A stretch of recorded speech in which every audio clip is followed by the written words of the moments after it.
గమనించండి అందరూ. ఈ సంవత్సరం 2026 మహాశివరాత్రి అయిపోయినది. అంటే ఎండాకాలం స్టార్ట్ అయింది. ఈ సంవత్సరం విపరీతమైన ఎండలు స్టార్ట్ అయింది. అయితే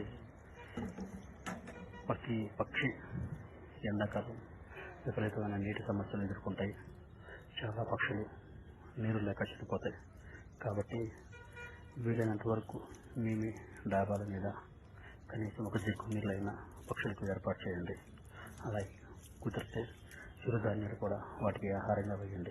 ఎందుకంటే పొలాలు అన్నీ ఎండిపోతాయి, వాటికి ఆహారం ఉండదు, నీరు ఉండదు, చాలా పక్షులు చనిపోతాయి. దయచేసి మీరు మంచి హృదయంతో పక్షులకు నీటిని, చిరుధాన్యాలను అందించండి. అలా చేస్తే చాలా పుణ్యం. కాబట్టి ఖచ్చితంగా అందరూ చేస్తారు. రేడియేషన్ కారణం వల్ల చాలా పక్షులు అంతరించిపోతున్నాయి. కాబట్టి మన బాధ్యతగా మనం మన పక్షులను కాపాడుకుందాం. జై హింద్.